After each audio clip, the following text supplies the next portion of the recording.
बिस्मिल्लाहिर्रहमानिर्रहीम। अस्सलाम वालेकुम स्टूडेंट्स एंड व्यूअर्स, कैसे हैं आप सब। आज की जो वीडियो है ये हमारी 9th की साइंस मैथ की है और इसमें हम चैप्टर 8 की रिव्यू एक्सरसाइज का क्वेश्चन नंबर 4 डिस्कस कर रहे हैं। इससे पिछली वाली जो वीडियो थी इसमें हमने 8.1 को डिस्कस किया है। 8.2 जो है वो आपके पेपर्स में नहीं आती है और 8.3 जो है वो आपको लॉन्ग क्वेश्चन के तौर पे आती है।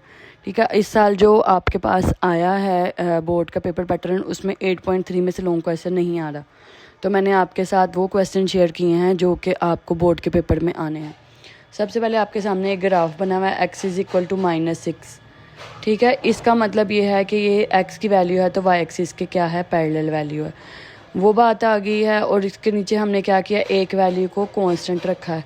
जो मर्जी वैल्यू दे दें इसका आंसर वही आना। x = -6 का मतलब ये है कि x की वैल्यू हमारे पास -6 है जो कि y एक्सिस के पैरेलल है। यहाँ पे y क्या है, 0 है, तो x की वैल्यू हमने फ़िक्स कर दी है। y की वैल्यू हम जो मर्ज़ी रख लें तो, और इसमें आपके पास जो 5 वैल्यूज़ हैं वो भी रख सकते हो और आप कोई भी वैल्यू ना लिए बगैर भी, टेबल बनाए बगैर भी सोल्व कर सकते हो। बट हाल आपके सामने मैंने टेबल वाला मेथड भी शेयर कर दिया कि अगर आपके पास एक ही वैल्यू, पीछे मैंने आपके साथ शेयर किया था कि अगर एक ही वैल्यू आपके पास आ रही है तो आपने y की वैल्यूज़ बिल्कुल भी कंसिडर नहीं करनी है और एक स्ट्रेट लाइन ग्राफ बना देना है।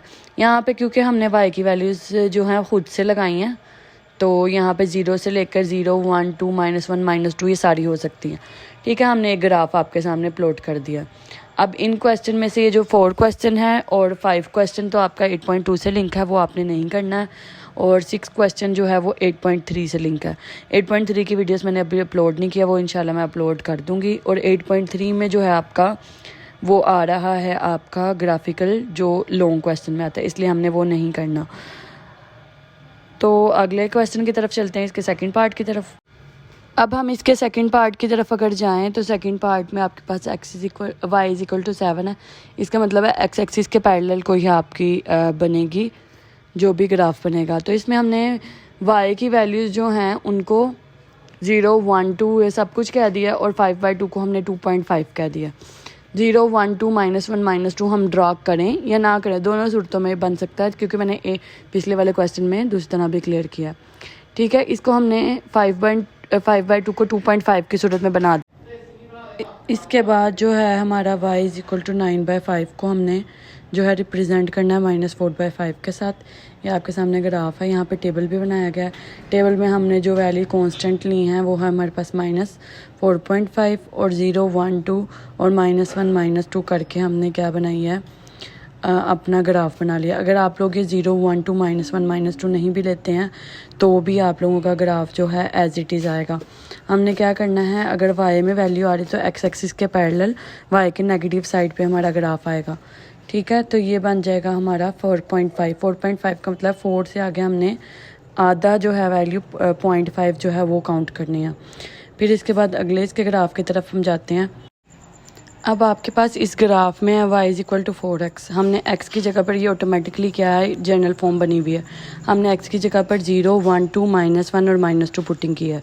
जब 0 पुट किया 4 × 0 0, जब 1 पुट किया 4 1 4, जब 2 पुट किया 4 2 8। इस तरह -1 से आया -4 और -2 से आ गया हमारे पास -8। इसको टेबल में लिख लिया। ये क्या बन गया हमारे पास, ऑर्डर्ड पेयर्स। को कैसे ऑर्डर्ड पेयर के फॉर्म में पढ़ते हैं, 0 0, 1 4, 2 8, -1 -4, -2 -8। इसको इन सारे नंबर्स को जो हैं हमने ऑर्डर पेयर्स को हमने ग्राफ पे बनाना। सबसे पहले 0 0 रखेंगे। अब यहाँ पे जो स्केल है x एक्सिस का और y एक्सिस का सेम लिया हुआ है, क्योंकि हमारे पास आपकी मर्ज़ी, आप सेम भी ले सकते हो, डिफरेंट भी ले सकते हो। हम सिर्फ x एक्सिस पे 1 और 2 और -1 -2 भी ले सकते हैं और ज़्यादा भी ले सकते हैं। ठीक है, यहाँ पर ज़्यादा लेके बनाया, आप लोग पिछले मेथड के मुताबिक भी कर सकते हो। फिर क्या करेंगे, 0 0 बनाएंगे, फिर हम बनाएंगे -1 -4। -1 -4 का मतलब है x का -1 और y का -4, इन दोनों के कंबाइन करने से एक पॉइंट बनेगा। फिर उसके बाद है हमारे पास x का 1 और y का 4। 1 और 4 को बनाया, इस तरह 2, 8 को बनाया हमने, -2 और -8 को बनाया। किस तरह बनाया, -2 का मतलब है हमने y पे, x पे -2 तक जाना है और y पे हमने कहाँ तक जाना है, -8 तक। फिर एंड पे उन सब पॉइंट्स को हमने हाईलाइट करना है। पॉइंट्स को हाईलाइट करने के बाद हमने मिला देना। अगर आप लोग स्केल चेंज लेते हो तो ज़रूरी नहीं है कि आपका इसी टाइप का ग्राफ बनेगा। स्केल चेंज लेते हो तो आपका ग्राफ जो है वो दूसरी तरह से भी बन सकता है। ग्राफ आपका जो थोड़ा सा हॉरिजॉन्टली बेंट भी हो सकता है, स्ट्रेट लाइन ना भी बने, ये भी हो सकता है। या सारा कुछ आपके स्केल पर डिपेंड करता है। ठीक है, यहाँ पर जो था एक्स और वाई एक्सिस का स्केल सेम है। इस तरह के एक्स एक्सिस और वाई एक्सिस के दरमियान हमने 3-3 हिस्सों में डिवाइड किया हुआ है एक एक वैल्यू को। इसके साथ जो है आपकी वीडियो जो यहाँ पे ख़त्म हो रही है। इसमें हमने जस्ट 4 क्वेश्चन डिस्कस किया और इसका जो है आपने 6 क्वेश्चन करना है जो 8.3 के मुताबिक है, लेकिन वो इस साल की स्कीम में नहीं है। ठीक है, इस वीडियो को लाइक, सब्सक्राइब और शेयर कर दीजिए और मुझे इजाज़त दीजिए। अल्लाह हाफिज़।